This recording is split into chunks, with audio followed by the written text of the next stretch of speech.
Have you ever been told that raising your child with two languages will confuse them or even cause a speech delay? Let me be clear, that's a myth. And today I'll explain why bilingualism doesn't cause speech delay. Plus, I'll share top 5 methods you can use to raise a bilingual child with confidence. Many parents worry that learning two languages might delay their child's speech.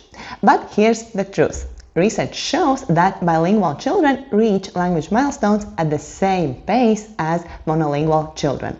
Yes, they may mix languages in the early stages or take slightly longer to use full sentences, but that's completely normal and doesn't mean they're delayed.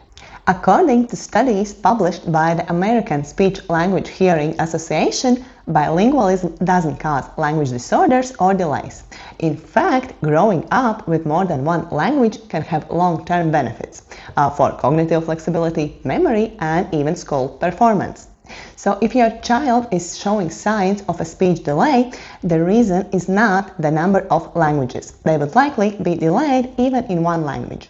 Let's now explore 5 practical and research-based methods for raising bilingual kids. Choose the one that fits for your family best. So number 1 is one parent, one language. This method works wonderfully when each parent is fluent in different language.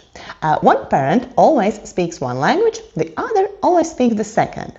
And this consistency helps the child clearly separate and absorb both languages from a trusted source. Number 2 is minority language at home. Here you use one language at home, usually the one less spoken in your community, and your child learns the community's main language outside, like at daycare or school. This is great if both parents share a home language and want their child to also become fluent in the majority language. Number 3 is time and place strategy. You assign certain times or places to each language. For example, mornings in English, evenings in Spanish, or maybe grandma's house is the French zone. This method is flexible and works especially well when the whole family is learning one of the languages together. Number 4 is outsourcing the second language. If you don't speak the second language fluently, don't worry. You can still give your child the gift of bilingualism. Enroll them in bilingual preschool, or hire a nanny who speaks the target language, or join language-based playgroups or music classes. And number 5, mixed language approach. If both parents are fluent in both languages, you can switch depending on context or topic. For example, you might read bedtime stories in your native language, but speak the community's language when out and about. This method mirrors how real-life bilingual adults often communicate, fluidly and naturally. So when should you start introducing the second language? The answer depends on which method you're using. If you're doing this one parent, one language or minority language at home, you can start from birth if possible. The earlier, the better.